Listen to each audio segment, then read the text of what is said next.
many hats can fit on one head? Ask a nonprofit leader and you will soon learn that a rhetorical question can dance with a non-rhetorical reality.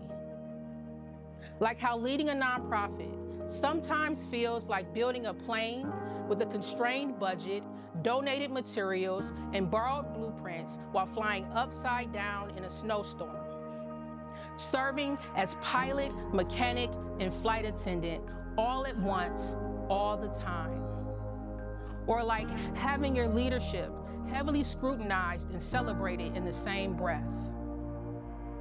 Behind every grant report, every meaningful outcome, every impact metric is a nonprofit leader holding up the sky with both hands.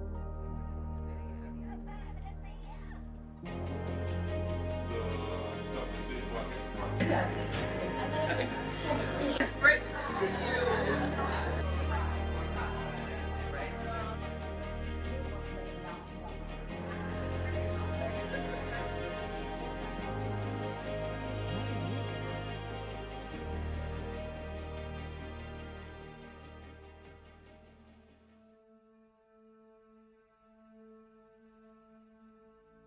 Doing more with less isn't a strategy. It's a slow unraveling, pulling at the fabric of progress and sustained social change.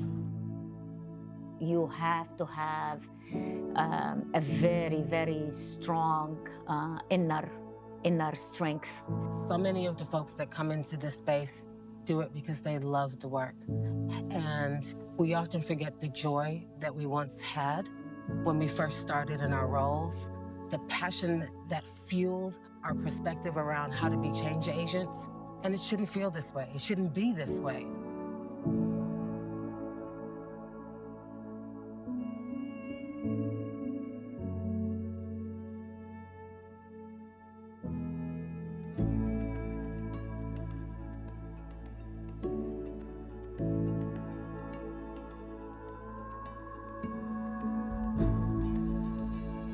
Funders can be change agents in dismantling the conditions that exhaust nonprofit leaders, transforming extraction into investment, shifting scarcity into sufficiency, converting prove yourself into we trust you.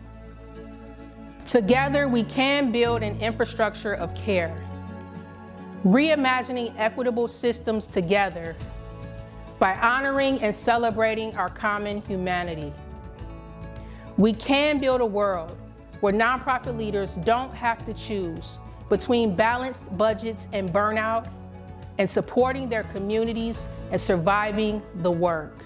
The insights I want to share with funders and those who have accumulated wealth and are moving that towards communities is that one is to understand the systems that we operate in, that our economic system in the US thrives and demands hyperproductivity and high levels of outputs. So I'd love to see more unrestricted dollars flowing to organizations so that, like us, they can choose to bake rest into the way that they work, knowing that their financial situation can be resilient.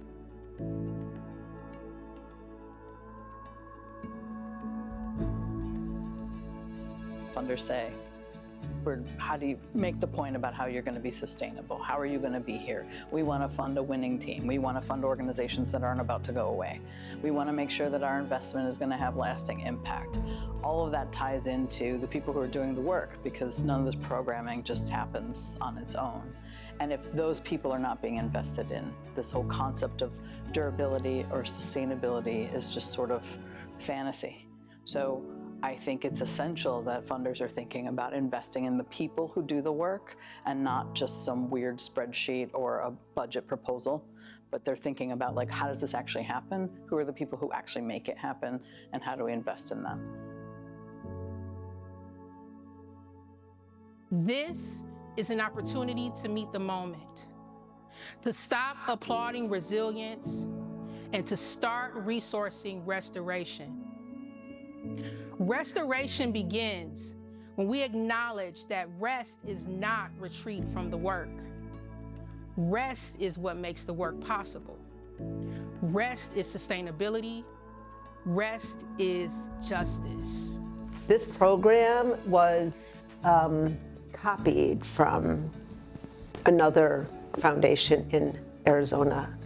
And my predecessor, who was my boss, heard about it and said, wow, that's great. We ought to do something like that in Detroit. So we brought it here pretty much the way it had been designed by another foundation in Arizona. And we gave it a go. One of the wonderful facets of this program is that it is really geared entirely toward the leaders and their organizations. There are simply a lot of people in our community for whom rest is not an easy option.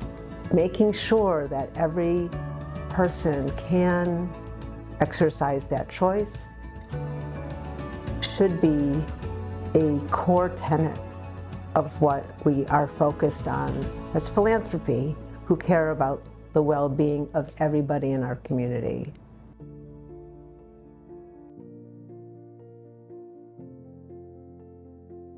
When I am rested, I'm better able to think about our work from a place of abundance.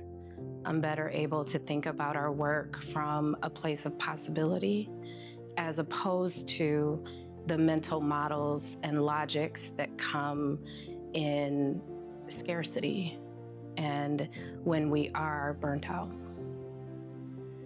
This has been a very, very, very, very transformative and spiritual experience.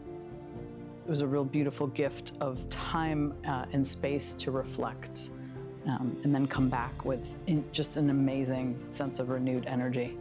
So when I came back from my first sabbatical, I was just full of energy and excitement and thrilled to jump back into the work, which is really incredible. The impact of my sabbatical on my organization it was unexpected. We made a lot of changes, and personally, I was grieving from the challenges that I knew I would need to make. While I just had this heavy weight on me, and I felt like I was grieving. I was so afraid that someone's gonna pass away who I'm close to. I don't know what this is. And about halfway through my sabbatical, I felt a little bit lighter. And by the time I ended and I came back, the 2 weeks, I said, now I know why. I need to make some really hard changes. What happened for me was all of the things I was like so burnt out doing. I had an opportunity to either re-examine or to help someone else grow in that leadership, in contributing all of my experience to some of the problems that really need that attention right now. Even though the Miller program has changed a lot and evolved over the years that it's been offered, one thing that hasn't changed is that the experience of taking a sabbatical that has been designed for and by the leader themselves is consistently a life-changing experience for that person and for their organization to experience their absence.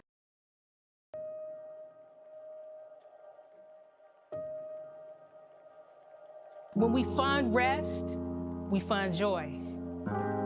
When we fund rest, we fund trust and healthier partnerships. When we fund rest, we fund transformative impact. When we fund rest, we fund leaders that are able to dream beyond the margins and reshape the world from the center of our collective brilliance.